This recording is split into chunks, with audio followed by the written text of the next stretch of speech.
data. So again, that doesn't include the 504 plans. As all of us who have been classroom teachers understand, and I'm sure there are several of us in here, accommodating learning needs of our students is no easy task. However, ensuring that adequate accommodations are made with large class sizes can be taxing for the teacher as well as for the students in any classroom. Apart from ensuring that students are assigned to classes to maximize inclusion and accommodate students' free, appropriate education, how will the district ensure that teachers' class sizes and caseloads are not unmanageable or are legally questionable? I want to quote verbatim from a research study that was conducted by a team of education policy and special education professors at the University of Illinois Chicago just last year on how school closures affect special education.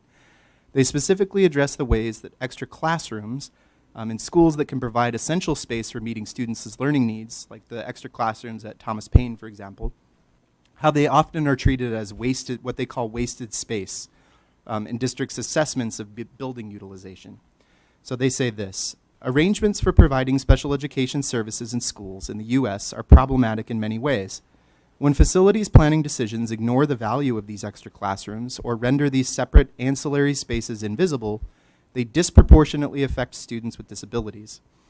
Our analysis reveals how building utilization formulae may rationalize and reinforce ableism and disposability in favor of an imagined ideal student that can learn in a classroom with a 30-to-1 student-teacher ratio. Students with disabilities are forced to comply with standards of efficient space usage that do not include them, while simultaneously managing with fewer services because of budget cutbacks. Such contradictory pressures further marginalize students with IEPs and prevent them from benefiting from the opportunities ostensibly provided by their educational experiences. Yet, when students with IEPs fail to thrive in such environments, that failure is attributed to individual characteristics such as their disability or race or gender or a lack of grit, rather than to political economic structures that condition success or failure for particular groups of students. So I want to conclude with just two questions. Is the board and the district planning to ensure that students with disabilities in Wiley and at other elementary schools in the district are not adversely affected by the closure of Wiley and the current building utilization plans? How will this board and the district ensure that students with disabilities are not disposed of, but instead that they and their families are included? I hope that this body will consider these issues seriously and think beyond simple policy or statutory compliance to ensure that the quality of education services provided to all children with disabilities across race and income in this district remains appropriate, is caring, and is as least restrictive as possible. Thanks so much. Thank you. Next up is Lauren Karpus.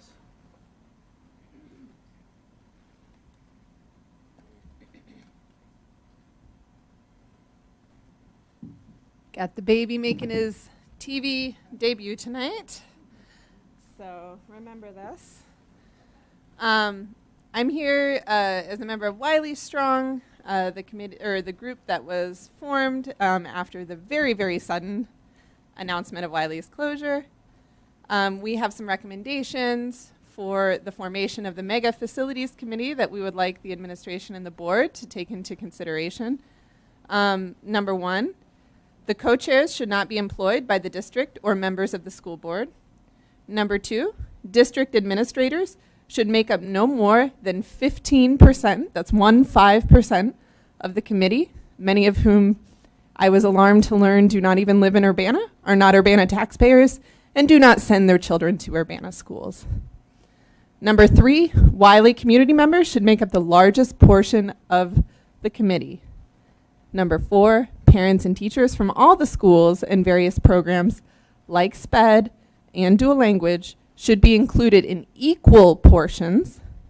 And number five, Urbana community members are also encouraged to apply.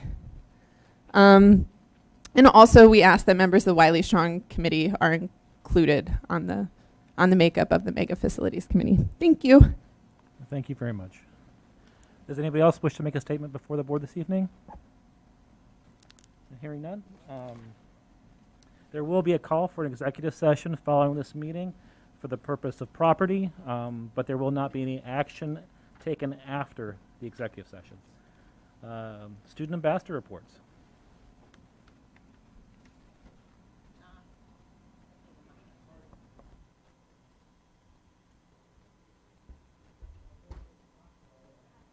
sorry. Is there a motion to approve tonight's agenda? Second. All in favor say aye. Aye. Any opposed? Okay, now it's time for the ambassador's report. Okay. Hello, board. It's great to be here again. Although I don't have much of a report, I do have something to report. No pun intended. Anyways, it was great to be at the Rising Stars program. A couple of weeks ago, I was able to speak as one of the speakers. And, you know, in the midst of so much negativity, it was very inspiring to see so much positivity regarding our 5th and 8th graders. I was able to talk to a lot of them and a lot of their families, and it was just a great thing to see, especially for our representation of our Urbana community. And that's my report. Sorry. Well, thank you very much, Michael. Our first administrative report tonight is the UHS Food Service Survey Summary. Katie? Hi, everyone. So the student ambassadors asked us to help facilitate a student survey regarding the lunch experience at the high school. So Lori thankfully put that together along with the administrative team, and we were very happily surprised with the response we received right off the bat. We received over 200 responses on the first day that survey was released. And ultimately we collected 312 responses. So we're going to jointly with the student ambassadors, I'm going to walk you through the results of that survey so you can get a flavor for the kinds of responses that we received. And then I believe that Michael and Parker may have also collected some specific examples that they may want to share at some point throughout this presentation. So just a couple of data points as we get into it. It's not a very long presentation, but the majority of the students that eat school lunch in the cafeteria are underclassmen, which makes sense because upperclassmen are allowed to leave campus for lunch. So you can see 39% are freshmen, 28% are sophomores, 21% are juniors, and 10% are seniors. And then also, I was actually surprised to learn that the majority of students in this survey, well, not the majority, because I guess that would be even more, but the largest percentage of students eat lunch 5 days a week in the cafeteria. So really, we are serving a lot of students that are eating every single day of the week. And then again, the zero makes sense as well, because when you think about those upperclassmen that leave campus, they just leave campus every day. And so that kind of jived with the first slide. So the question at the top is what was asked in the survey, and we did a combination of multiple choice, like check all that apply questions, and then we did open-ended questions. So on the open-ended responses, I just took a smattering of some of the responses, but these were the responses that occurred most frequently. So I didn't just take random responses. These were like the ones that I was seeing over and over and over of those 300 responses, and you'd be very surprised how many people said similar things. And a lot of people filled out the narrative responses. It wasn't just, just people doing the multiple choice ones. It was a lot of narrative responses, and people were very passionate about it. So there was a lot of things about the perceptions that it was unhealthy, which of course it abides by the nutrition standards, but that can mean different things to different people. I just think overall the impression that I got was that it just wasn't very appetizing, and they preferred to not eat the food that was being provided. So I'm not going to read all the responses, but I did put a smattering on the screen. But if Michael or Parker want to address any specific examples related to this question before we move on. And although I don't personally eat in the lunchroom, I go to the library during my lunch period. It's always been the same responses to the question, how do you like school food? If it's either it's cold or it doesn't taste well, or I can't get it because of the line, or because I don't like the atmosphere of the lunchroom. These responses are very common, and they're not rare at all. Yeah. Anything to add, Parker? Yeah, to add on to that, when I got elected last year and was asked to find any issues within the school, what I would like to change, I asked the student body, and many kids came back with this, that they hated this. I also wanted to say that while it's not up there, I heard a lot of the lines were too long, and they didn't have enough time to get the food, then eat it. Yep. Thank you for adding that. So this is one of the multiple choice. It was just a check all that apply response questions, so people could check any of the responses that they wanted, and then they could add additional responses in narrative form. So how could the lunch experience be improved? We kind of did like a rosebud and thorn, like what do you like, what could be better, and what do you not like? So we tried to do a survey that kind of grabbed a lot of different responses in those different ways. But we did hear a lot that there just weren't enough options, or that the options were very repetitive. A la carte has been closed basically all school year, although I think there was 1 or 2 days that there were some limited options. It was definitely closed all of last school year. But then, you know, just more choices, more hot choices, more cold choices. The salad bar, it has been reopened, but I would call it minimal. And the make your own sandwich bar also is somewhat limited. Here were some of the narrative responses that we saw regularly in response, but some of them were really good, I thought really good suggestions. I mean, just opening up a la carte, selling more snacks, having more gluten-free or vegetarian options, and not just specifically gluten-free or vegetarian options, but more culturally responsive options too, I saw pretty frequently. More fresh fruits and vegetables, more variety. Just over and over and over. Please give us more variety. And then, like you said, Parker, shorter lines did come up which is really a limitation of, they've just had a lot of staffing issues with the food service contractor, and that's caused a lot of long lines, and I think that is frustrating for students that have fairly short lunch hours. Did you want to add anything to that before we move on? Well, I know a lot of kids specifically love the salad or the sandwich bar. I know that wasn't really a thing last year, but it is this year, and kids really love it. But like I said earlier, like the line is always very long with that because they have to make each sandwich individually. It's a good point. So there are some things that are good, but I was going to add one that I hear a lot, and I think, Michael, I'm surprised you didn't say this because you have talked to me about this. The microwave yes, has come up for multiple years.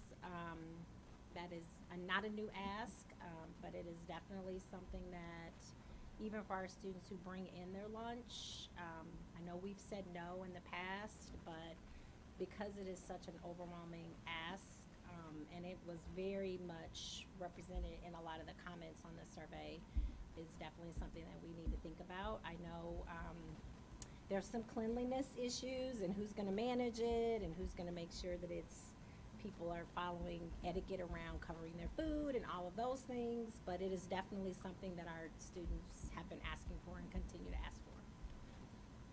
yep. So this is another check all that apply question. Tell us about your experience with school lunch. And you can see many of the responses were fairly negative, unfortunately, even though there were some positive responses they could have checked off as well. So if you'd like to go on to the narrative responses for that question, what is something that you would like to see continued or expanded? So this was kind of catering to that, where can we highlight and grow? And you can see there, I thought the mac and cheese bar was pretty good, and there was a lot of people that said that. I couldn't believe there was probably 5, 6, 7, 10 people that said mac and cheese bar. I was like, that sounds cool. So, and then lots of requests for more juice. I mean, they just think this little juice cup's too small, let's just say. I mean, they really want more juice. But I think opening vending would really help address that as well, because basically they're just saying they need more drink options, and if a la carte was open, they could purchase drink options. And I think people would do that. And the fries and tots station, which some of that's been addressed. They were going to buy like a rack for fries. I'm not really sure they're using it. But we did hear the pizza's pretty good. Would you agree? Yes. Yeah. Solid? Sorry. Do you have anything to add about what you'd like to see continued or expanded, or the things you hear from other students in the lunchroom? Definitely the microwave, because I feel that the microwave would definitely help with cold food, because that's an easy fix. And a lot of students have to leave to access a microwave, so I think that would help too with an experience-wise. Yeah, and I know when I used to eat the lunch, I would always get the salad, but it just wasn't enough. It was very small, and I would always be hungry, so. Yeah. Okay, cool. Thanks. And then lastly, we really just wanted to hit home to say, what do you think the most important thing that you want to share about your school lunch experience is, so that we could kind of, rather than the, I don't know, smorgasbord of responses, to really narrow down onto what's really critical here on what our first focus needs to be. And here were 3 of the responses that just really stood out to me, that it has a lot to do with the food itself, but it also had a lot to do with the lunchroom environment as well. So, you know, there was quite a few students that expressed their thankfulness that we provide school lunch to everyone at the school. And so I think that that's something to reflect on as a positive for our district. And quite a few students recognize that that's a great opportunity for all the students in the district. So I highlighted that in the orange comment there. But being able to hang out with friends, and there was a lot of comments about how loud it is in the cafeteria, and some of those things, you know, aren't really related to our food service vendor, and more of an administrative thing that we could address. But I think that's still a valid thing, because if kids don't want to be in the lunchroom, we want them to be there, and we want them to eat the meals that we're providing. So any other things about, what do you guys think is the most important thing about your school lunch experience? Michael, Parker? I mean, I leave every day, but I'm grateful I can see my friends, I guess. Like I said, I used to go to the lunchroom last year, but I usually go to the library now because of the environment of the lunchroom. And definitely, I think we have some problems to address, but if they are addressed, I think it could easily be turned around for the better. And thank you so much for your dedication with helping with this survey. And Dr. Ivy Tatum, thank you for meeting with us and getting our ideas for this. It is great to see the support and great to feel it, so thank you. Yeah, we're always happy to run with your ideas, and if you have other ideas that you'd like us to help you facilitate, we're happy to do that. And, you know, this was information that we wanted to gather too, and, you know, I know, like Parker said, it was important to him and the other students that he talks to, so we wanted to help facilitate that, and I'm really hoping that we can make some positive change with some of the information we collected from you.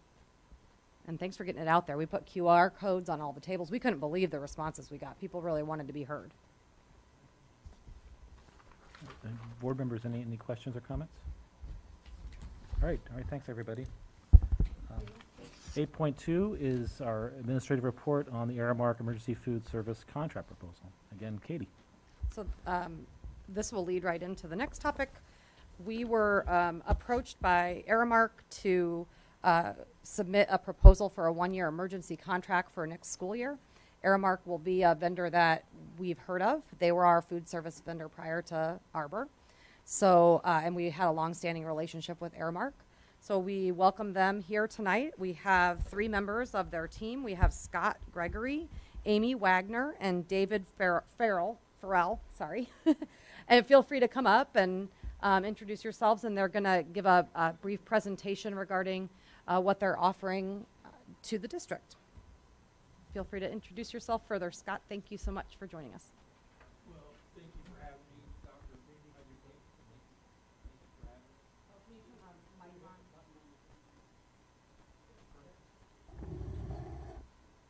for having me. Is this thing pretty sensitive, or? Yeah, there you go. I don't want to be eating it. So my name's Scott Gregory. Thank you for having me. I'm district manager for Aramark. I've been with Aramark for over 20 years.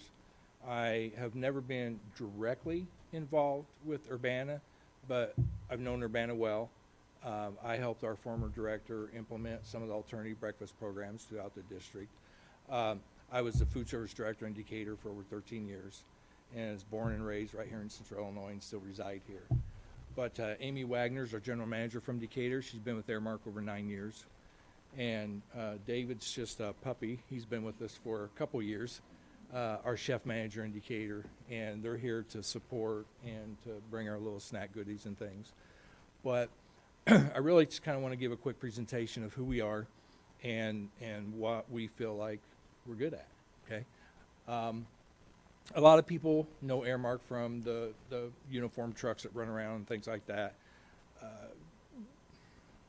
Uniforms is our smallest division. We're a huge food company.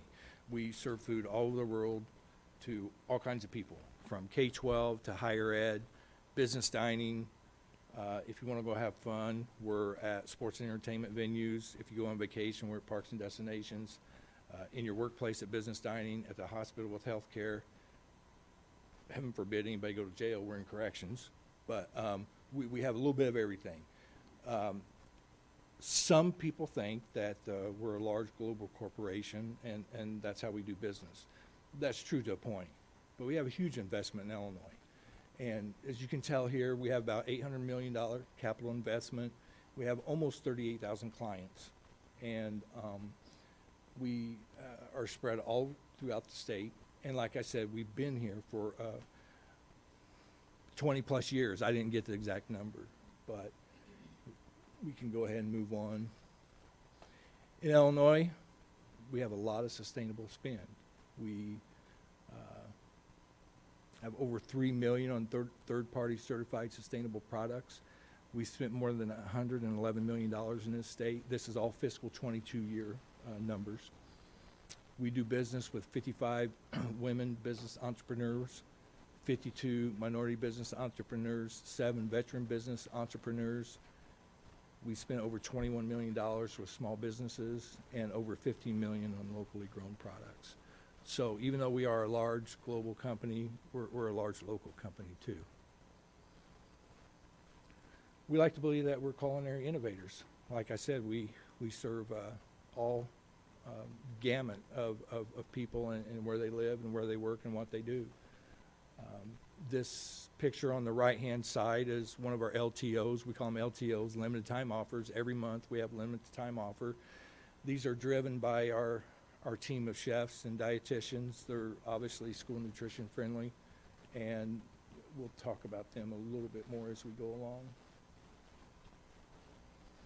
So our menu strategy, I've kind of said we're chef and dietitian created menus. We're customer focused created menus.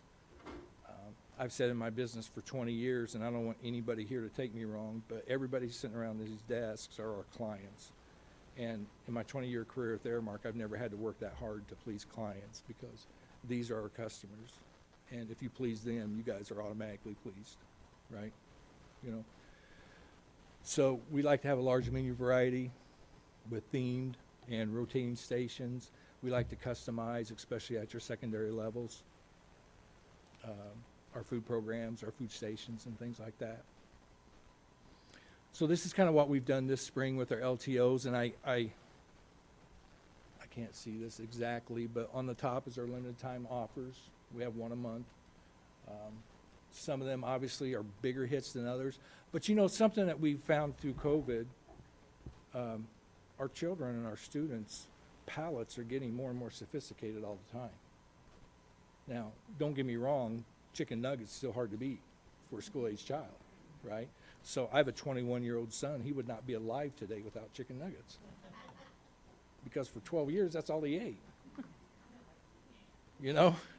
So we like to have that great mix. And the more variety you have and the more different things you try, the more people you're able to please and attract to your cafeterias, right? So we also like to do monthly special event promotions, which if you've ever Googled this, it's amazing how many days are in one month. You know, National Brown Hair Day or whatever. But there's all kinds of special events monthly. And we like to promote those and go with that too and have fun with our menu. You know, what we'd like to propose, and I'm not going to sit here and read this because I can't hardly read it or see it, but the fact of the matter is we want variety, we want fresh, scratch made where we can, customized stations. I mean, these are things that work in today's school food service, right? And these are things that we pride ourselves on and what we do. We feel like we're culture connectors. I don't mean to put my back to you guys, but I want to see this a little bit better. Let's go ahead and go to the next slide if you don't mind. So we feel like we're culinary innovators. I mean, we are big on student focus groups. It's the students is who you please, and hearing from them and sitting down with them on a timely basis is how you learn about what they want and what they like. I learned a long time ago my palate's not a 10-year-old palate or a 15-year-old palate, right? limited time, our LTOs, our SEPs we spoke of, daily fresh offerings, seasonal menu options. In the past, being culture connectors, as we were with Urbana, we actually helped Urbana move into CEP when it first come along.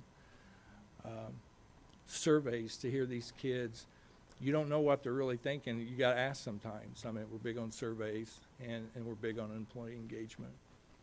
As I've said, we've had a 20-plus year partnership. We did implement the alternative breakfast programs, and I think we're a pretty big partner from what I remember in the high school renovation project.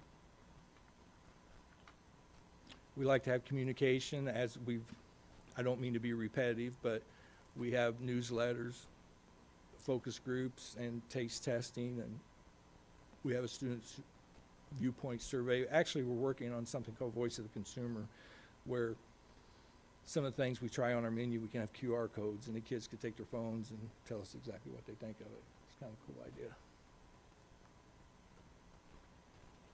So our client communications, we have regular face-to-face engagement with our clients. We can have school board meetings updates as often as the school board wants them. We have what we call monthly joint reviews with our client. We speak about what's happened this month, where we've been, what we've done, where we're going next month.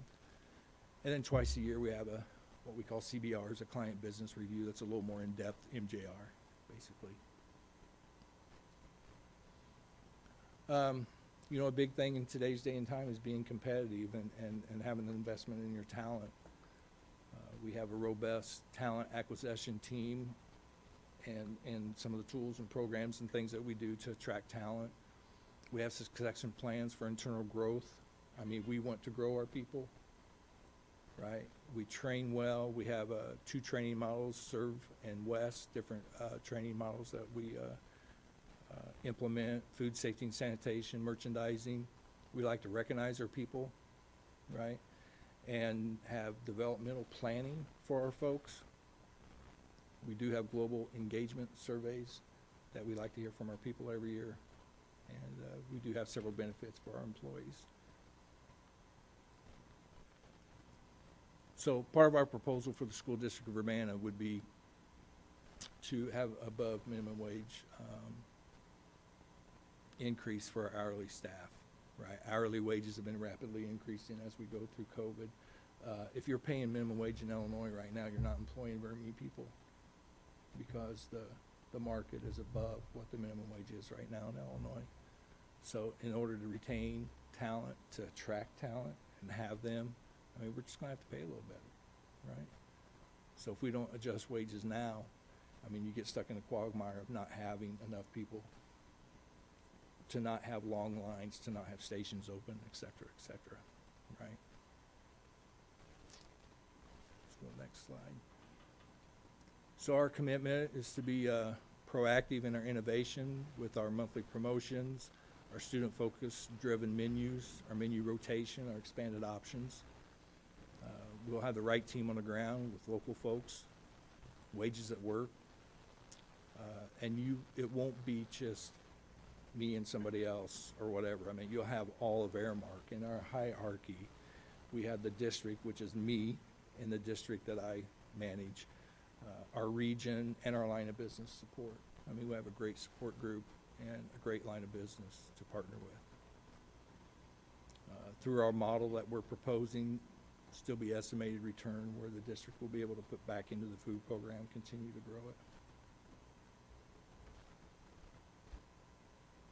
Imaginative partners,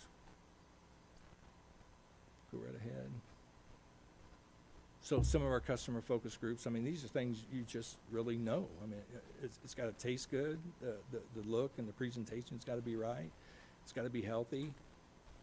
I mean, all these things these kids have already said, right?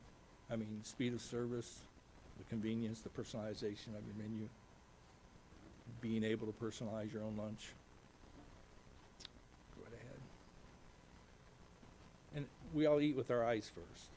I mean, presentation's key.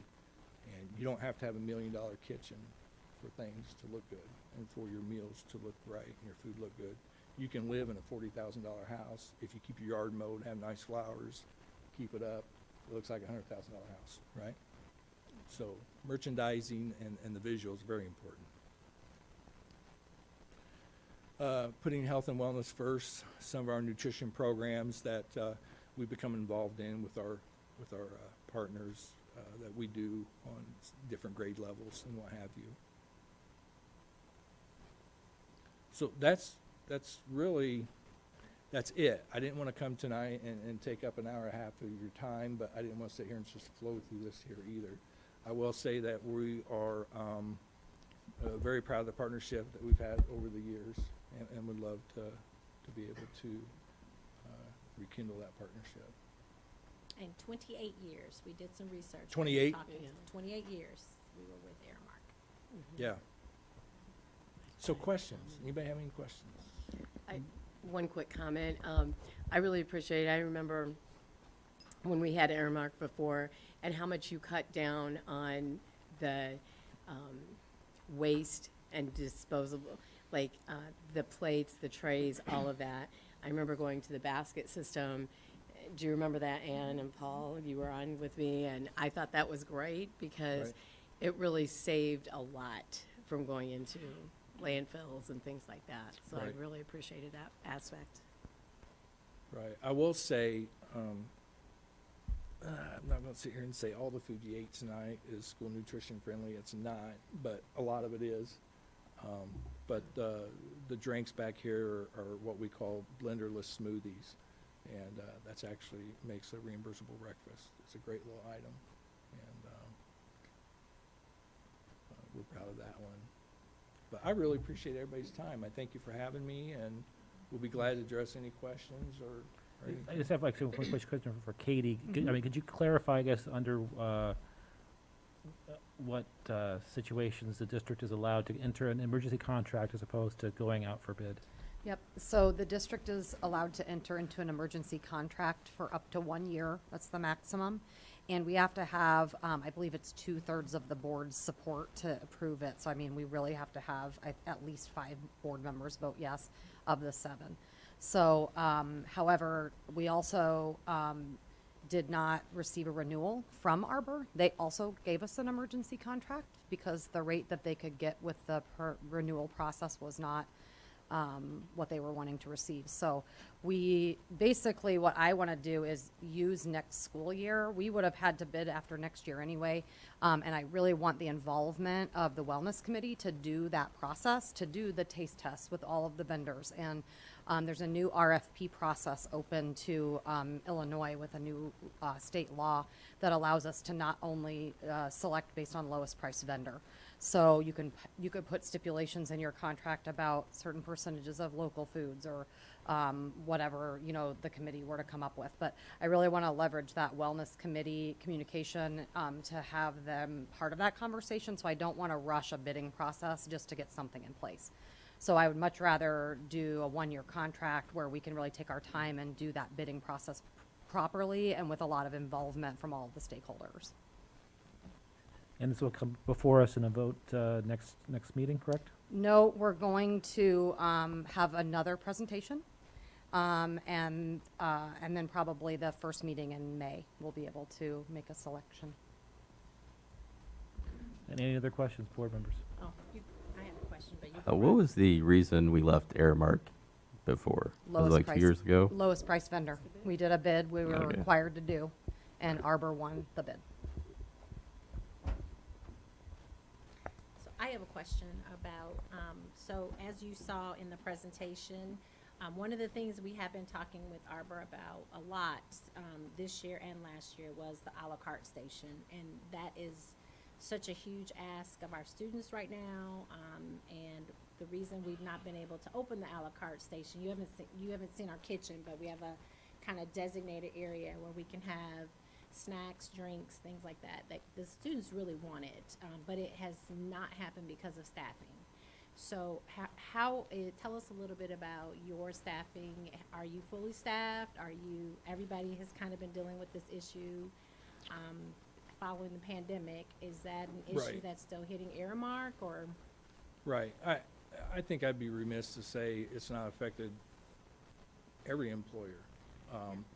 So, you know, kind of what's happened through COVID is that the USDA has allowed extensions in these emergency contracts, and you know, you've had supply chain issues and so many things that, not to mention the Illinois minimum wage going up, but some of these contracts are aged quite a bit with their meal rates, and considering they weren't built to go through COVID, and $1 an hour each year minimum wage increase. But I think what we're finding is some of our clients that we're working with to get these emergency contracts and be able to raise the wages that we're able to pay people, I think you're seeing a difference. And you have to be competitive in the marketplace. And, you know, a school job is a great job for so many different people. Mothers that they can always be home when their kids are home. Retired people that don't want to work 8, 10, 12-hour days. But there's no evenings, no weekends. But there's several places out there that, you know, it's a little different in our business. So if you're another business and the price of your goods goes up so much, you just raise the price of the good that you're selling. I mean, we're under a contracted meal rate. We can't just go raise it, right? So that's something that we're working diligently to do, and I think we're making really good strides at it. You know? Okay, thank you. I'm glad you mentioned, Katie, about the Health and Wellness Committee, because one of the things I was wondering about was, would you be able to partner with our farm to table kind of program where we're trying to grow local produce and bring it into our schools? Is that something that a partnership could be built out of that with Aramark? I don't know if it's for you or for Katie or both. Right. I think that we are more than willing to do what we can to foster a relationship with locally grown products. I mean, I think in the whole state, what was it, 15 million or something we spent this year on locally grown products. So we're more than willing to work with something like that. Yeah, I've been asking a lot of questions about that too. I mean, part of the problem is the local farms actually have to be in the queue with the health department to be able, for us to be able to buy their produce. But it's also an issue of them not having the quantities that we need at the times that we need them. But it's something that I've talked to Aramark about how we would help work more of that in. So that's just been an ongoing conversation, but something I'd really like to see addressed as part of the RFP process. Well, and this is, I don't know if this is an Aramark question or if it was more to the prior presentation, but I'm really delighted that we got the feedback from our high schoolers. I've been wanting to know I knew with my own kids what they thought, but I wanted to, get a robust survey. And are we going to do the same thing for our K-8 kids? And especially with Aramark's food and, how things are going throughout the year. I know you guys do your own work on your end, but how does that work with our own surveys in the district to find out that parents and kids are happy with what the food's doing? Sure. Do you want to answer that one?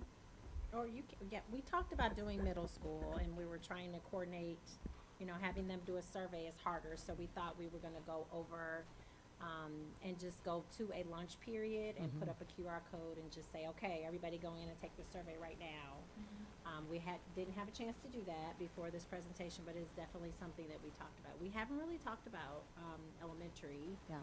I'm open to it though, because, absolutely. Yeah, we could, maybe with our 5th graders or 4th or 5th graders or something like that. It's very different at elementary because they don't have the choices that they have at the middle school and high school. They have 4 options, but it is kind of like, these are your 4 choices and that's all you get. You get what you get and don't throw a fit, and that is kind of what we, yeah. But I think our 4th and 5th graders could probably, we've heard things like they want more options. They see the same things every month because everything is kind of in this menu rotation. So I think that is something we would probably hear from the elementary people. And the other thing we considered doing as well, which we just didn't have time to do yet, but I'm still interested in, is potentially surveying the staff and asking them what they see in the lunchroom. So, having them help facilitate collecting some of that feedback and getting their perceptions of the lunchroom experience at that elementary level or things like that, where those students, could work through some of the staff members' eyes to get us that information. Yeah, I think maybe this is a question for Katie, but I'm not sure where it goes. But given that we might have the ability to make this decision without, considering price, but not as the only factor if we're doing an emergency contract, is it possible we can get more details from these companies, like a monthly proposed rotation, something so we can see? We see these beautiful pictures, but is this what it's going to look like when we get it into the lunchroom? Or is it going to be still, vegetarians get sun butter and jelly sandwich and there's tater tots and pizza? It would be nice if we saw, and we could really compare from a nutritional standpoint. Because when I hear this survey stuff from the high school and I see the food is nasty, the food is cold, and the lines are long, not a good look for us. So, we have a moment where we can at least try to do the best that we can. It would be nice if we get a little more information than just a, price point. Is that something that you could share, model menus of Decatur or something like that, so that we could kind of see what a menu rotation might look like in that? Yeah, I know our team is working on next fall's menus. Do we have a timeline on those? Do you know? I know they're really close.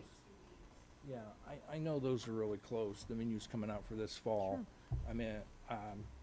I don't want to quote a time because I don't remember it right off the top of my head, but we have an OpEx support group, Operation Excellence. We call them OpEx. They support the front line and made up of dietitians and chefs, and so they create our menus, and then they're customizable to regions also, so they're not. I can get you menus. Sure. Yeah. Thank you. I would love to be able to get some of the fall rotation menus that we're looking at getting completed here soon. That would be neat to see. Yeah, that's a great idea, Brian. I'll work on that. Yeah.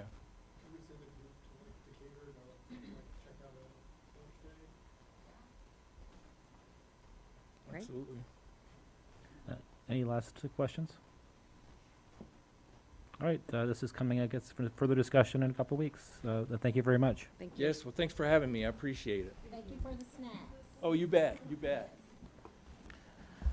All right, our last administrative report, 8.3, collective bargaining agreement for 2023 to 2026. Angie. Good evening, everyone. Thank you to our UEA leadership who also just recently joined us. We're really excited to bring forward to you a summary of contract bargaining agreements for the collective bargaining agreements, for the proposed 23 to 26 school year, so a 3-year contract. This was approved by UEA members, and so now we're bringing forward some highlights to the board and asking for approval of our next contract.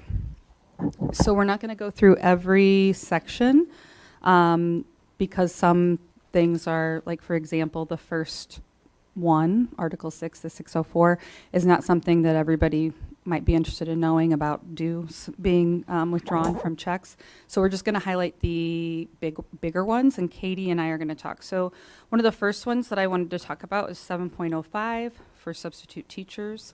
So this is also mirrored in our support staff section of the contract. So in the past, it had been different for secondary and elementary folks on their how they were paid to internal sub. So if we have people out of the building and don't have substitute teachers, we really need our certified and support staff's help if they have a sub license. And before, we had a difference. If you worked at the secondary level, you got paid more money.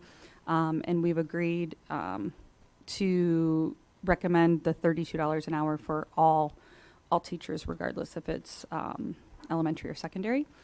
Another thing I'd like to draw your attention to is Article 1301, Teacher Day Defined. In order to assist with security and safety, the district will provide a pool of up to 100 supervision stipends of $1,200 a stipend. Each stipend will require 30 minutes of daily supervision. And so we recognize we might not fill all of those 100 stipend positions that are available, but we have sketched out, based on school population on how many we would think would be necessary per school. Moving down to 1902, personal leave. And so, again, this contract is really, I would think, a huge emphasis on retention of staff and recruitment of new staff. It's a very strong contract, and the things that we're highlighting is really excited for the Human Resources Department, which ultimately benefits our students. But 1902 is personal leave, so we're decreasing the number of years teachers need to get that additional bump in days. So after 10 years of service in the district, they get 3 personal days. After 15 years, 4 personal days. Moving down, I'm going to turn it over to Katie. I'm going to highlight section 20.02A, which is the health insurance contribution from the district. So we are excited. For the first time, we will be adding on extra $100 in district contribution for any employees that enroll in a employee plus one or family plan. So helping offset the cost of additional coverage for family members.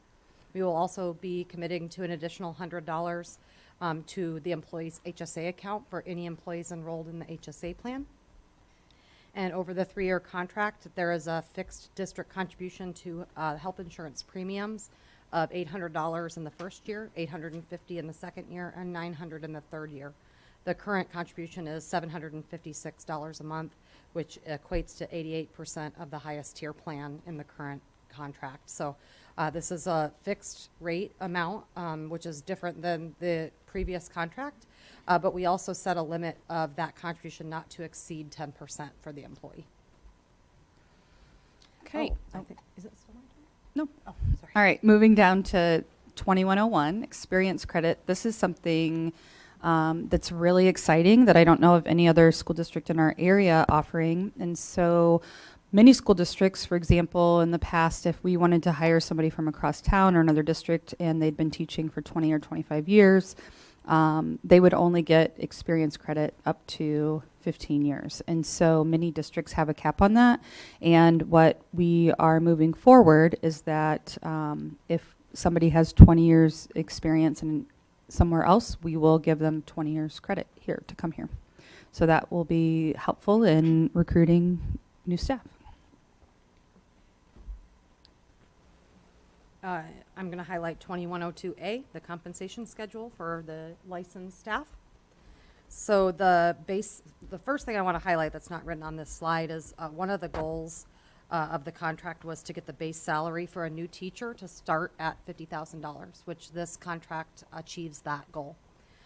So year one, the increase will be a flat $3,100 increase plus step for all teachers on the salary schedule. The second year is a $2,000 flat increase plus step for all teachers on the salary schedule. And the third year is a repeat of the $2,000 flat increase plus step. Is that all I need to say? Yeah. And then also something that we're switching to at 2108 is the payroll installments. And so currently we pay on the 15th and 30th of every month, and we're going to be moving to the biweekly basis, so every other Friday.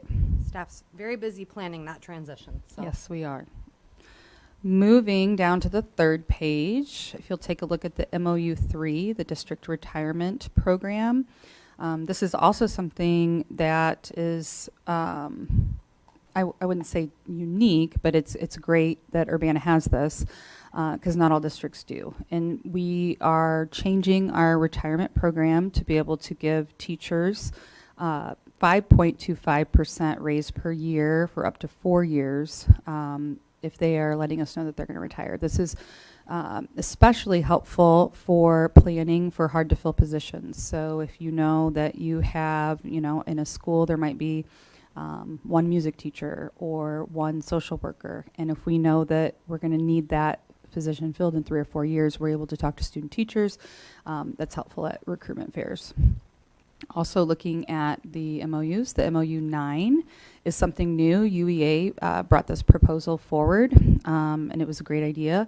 We want to be able to have a committee made up of teachers, UEA members, administrators, and to be able to talk about our behavior management procedures for our for our schools at each level. And this is a way to be able to problem solve and work collaboratively so that we're keeping our students in class, in schools, and safe as much as we possibly can. So we're excited about that. And then moving into LOU 9, additional license incentives. So something that we have done for many years and that we pride ourselves on is recognizing teachers who achieve national board status. And in addition to that, we would like to be able to recognize our staff members who serve in the student services realm, so a lot of special education certified staff, and that they will also be recognized with different certifications that they achieve so that their work does not go unnoticed.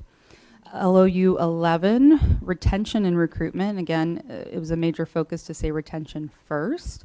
And so we are allocating up to $50,000 a year for stipends for hard to retain and recruit positions. And so that's just a one-sentence summary, but the language is that we'll form a joint committee of UEA members and then also administrators to determine annually which positions are hard to fill. And that people, as a incentive, if people, like for example, if dual language is hard to fill one year, that people that are currently in those positions would also receive the $1,000 stipend for staying with us and not looking elsewhere. So that's exciting. And then Katie, moving to 7.02 on the support staff side. Yep, I'm just going to cover three final proposals on this page. So the work year proposal, 7.02, it adds approximately 7 additional days to support staff schedules for the coming years. And we're really excited about this because it allows support staff to take part in institute days, development days, and other things that they're more part of all staff type events. So we're really thrilled that we were able to come to an agreement on that. The 8.02, the sick leave proposal, is increasing support staff's number of sick days to 15 a year. They currently have 10 days. And so they will not receive them all on day one, but after the first year, full year of employment, they will receive, one full year employment. They'll receive 3 days after the first full year and then 1 additional day thereafter, up to 15 total days per year. And then the health insurance proposal is the same as the one that we already covered under licensed staff. It's just a different section number on the ESP side of the contract.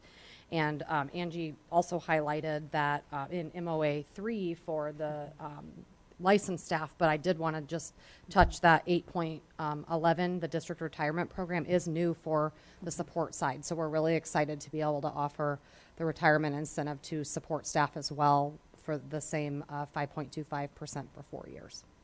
And finally, for the compensation schedule for support staff, we were able to agree to an $18 starting salary in year 1 of the contract, which will increase to $18.50 in year 2 and $19 in year 3.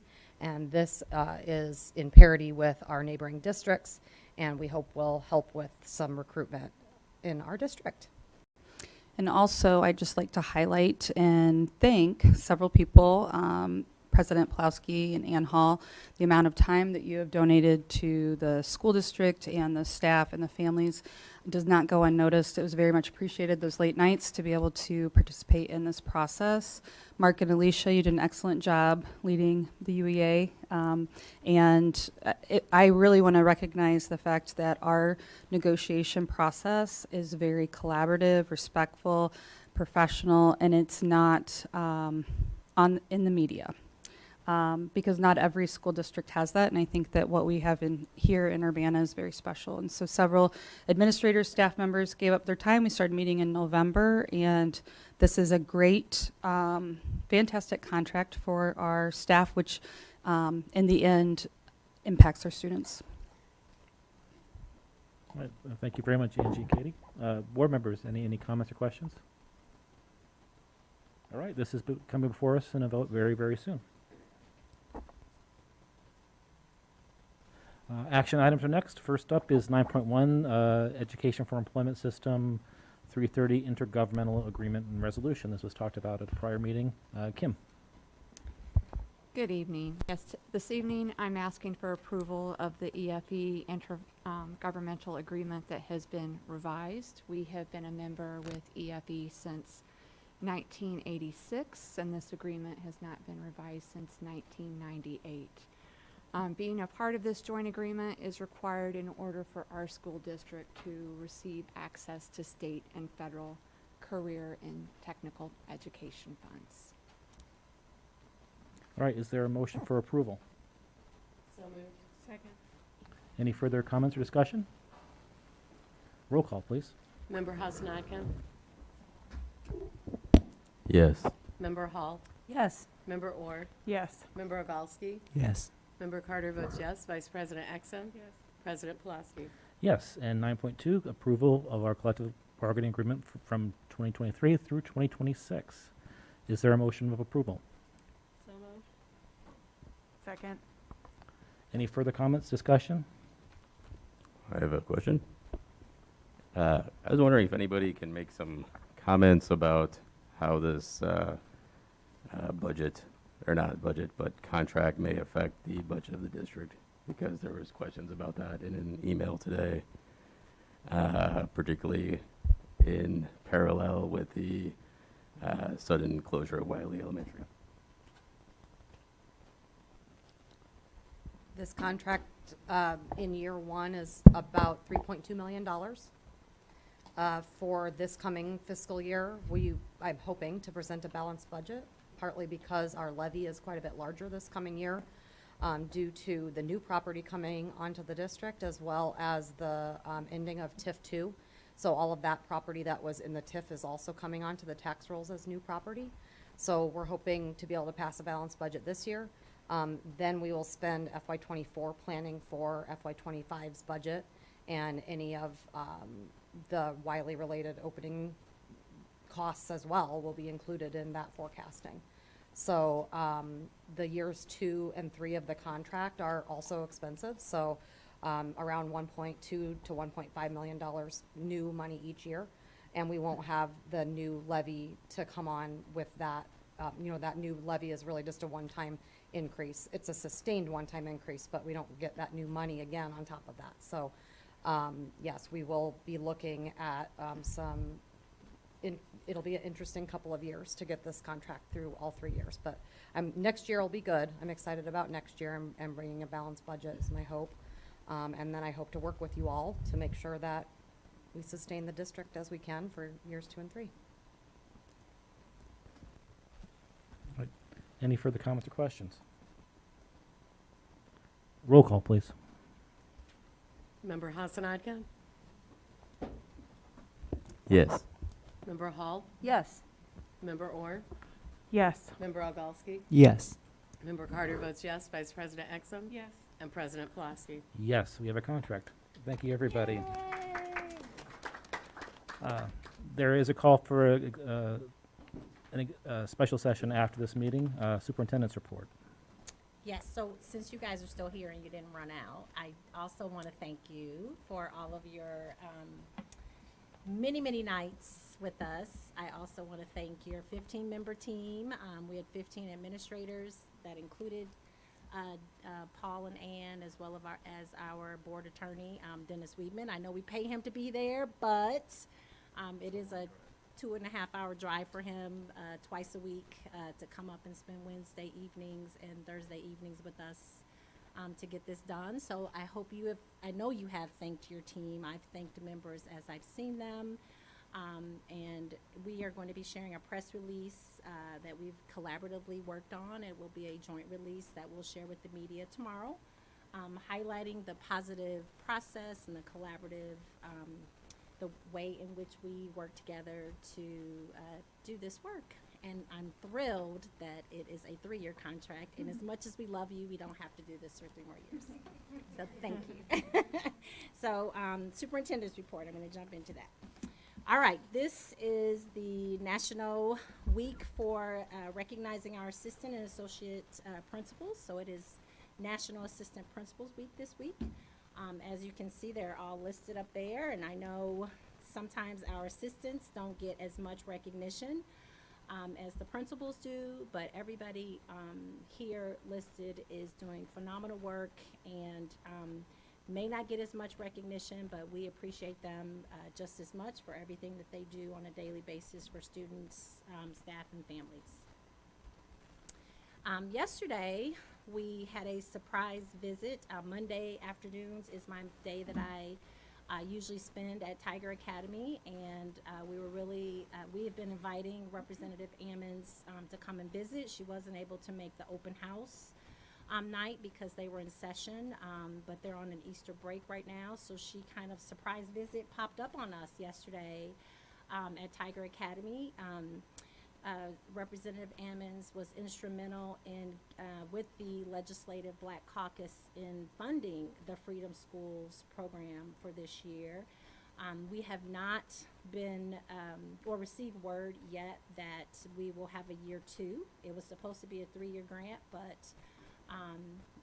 a couple of months ago we were told that it may only just be a 1 year. So I know she is actively campaigning in the legislative body to get money added back into the Freedom Schools program.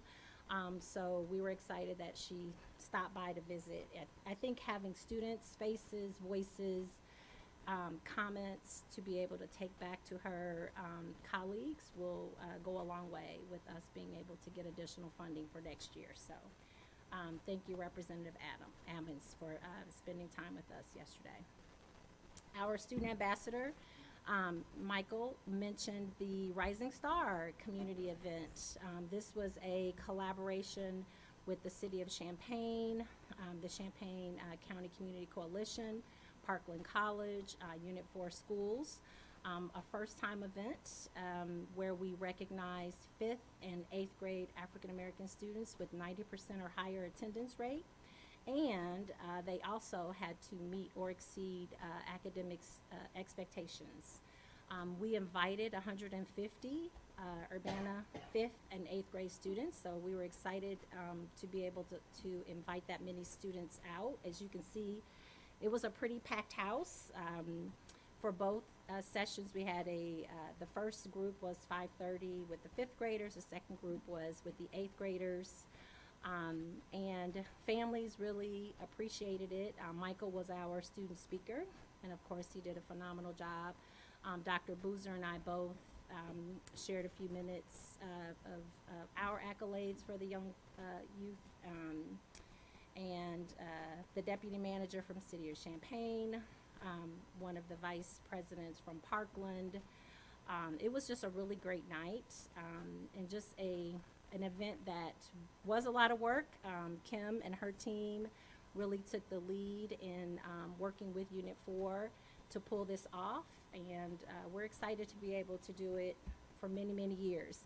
We were all wearing our college gear, so I was it looks like I'm kind of dressed down, but we were all kind of wearing our alma mater, or really trying to encourage college and career readiness with the young people, so we all kind of represented, so I'm representing the U of I there. Next is the National Scholastic Art Awards. UHS junior Ellie Ford won a national silver medal for his photography. Ellie's work was part of the Scholastic Art Awards exhibition for the Mid-Central Illinois region. So this is one of the photographs, so super cool. UHS Wind Symphony, we just received this news yesterday, actually. The Urbana High School Wind Symphony has been selected to perform at the University of Illinois Super State Concert Band Festival on Friday, May 5th. So when you think about athletics, this is like state for them. So this is very cool. We've not been invited to perform since 2012. So bands turn in a recording. Your recording is then chosen, and ours was selected to be performed. So 1 of 6. So congratulations to the Wind Symphony, to Mr. Hicks, Ms. Fernsberg, and the whole UHS team for all their work with our band program. Jazz Festival, UMS and UHS jazz bands. We heard this from Ms. Peterick also over the weekend. Went to the Danville Jazz Festival. UMS Jazz Band plays first. UHS Jazz Band first. So we kind of swept the festival. UHS Jazz Combo placed first. Outstanding middle school soloist, Colin Guth, 8th grader at UMS. He was also selected. He was selected from all the middle school band students at the festival. So congratulations to everyone for a fantastic band weekend. Athletics, we often share athletics, so it's nice when we can highlight arts and music and other areas, but we would be remiss if we didn't mention Jackson Gilbert, who is just still racking up medals and records, even during the indoor state championship. So Jackson took home a victory in the 400, setting a new all-time Class 2A record for the state championship. And then we also had our 4x800 indoor performance team, took 7th place. And then the 4x400 relay finished 2nd in the state. So Terrell, Cordero, Jackson, and Kalina. So congratulations also to Julio, Hudson, Cordero again, and Jack. So great job representing the U in Urbana track and field indoor. Outside, the outdoor track season is up and going too, so hopefully we'll be bringing you some great news there as well. 6th grade night is coming up, April 27th at Urbana Middle School. This is a always well-attended event. I know our 5th graders and the 5th grade families, it is their night to get to walk around UMS. They get to meet some teachers, they meet the administrators in the UMS cafetorium from 6 to 7. Also at UMS, Broadway on Vine. So this is the theater production that is usually put on by the Urbana Middle School students, some who are in Splash, some who just joined. That will be happening very soon, April 20th and 22nd. The theater productions at UMS are always very well done. So if you've not been to a Broadway on Vine production yet, you've been missing out. So you need to make sure you join or come and see it. Next, we have been sharing the Facilities Planning Committee interest form survey out pretty widely. So it's been on social media, it's on the website. We've shared it through Skylerts. It was in the superintendent update. So we have people that are signing up, parents, staff, and some community folks. So please share it. I've been sharing it. I shared it out with the PTA executive boards. Just to try to get it out. I think Catherine put it in her community newsletter group, so for people who have signed up for that as well. So we're getting some interest out there. So today is election day. Hopefully everyone voted. So as of this evening, as you know, we have 3 new board members who are going to be officially, although they are all running unopposed, they will be official after tonight. But we still have an anticipated board vacancy for Subdistrict 4. So starting tomorrow, now that we have finished the election tonight, we will be putting out the applications to fill the vacant seat. There will be an interview process after the new board is seated. We anticipate that will happen hopefully at our May 2nd meeting, but that all depends on when we get the information from the circuit clerk's office. The person appointed will serve until April 2025. Statement of interest forms will be available to be picked up here at the 211, the old adult ed entrance. Applicants must submit a statement of interest, a resume, and a letter sharing their reasons why they would want to serve on the Urbana School District Board of Education. The application deadline will be announced after the new board is seated. So if you're interested, you don't have to wait until May to come and pick up an application. Those will be available starting tomorrow. So online registration, we're really excited about. Normally we don't do this until summer, but this year we are moving this up a little bit. We are incentivizing families, our returning families who get registered before the end of the school year. Any family who completes the entire registration process before the last day of school will be automatically entered to win some prizes. So we're going to have weekly drawings during the month of May. We also always have families who struggle or have a hard time with the technology piece of the online registration. So instead of waiting until July to offer some tech help, we have a tech help night planned on May 10th at UMS. And that is basic things sometimes, families that forget their Skyward login, or they're not quite sure about residency and don't know how to go in and complete that process. So there are very much some legitimate tech things that people need help with. And then there's some people who just need someone to be there as a support person to help walk them through the process. All of the elementary schools are going to have Chromebook stations set up at events throughout the end of the year, and really trying to do everything they can to get parents to get in and get registered before we leave at the end of May.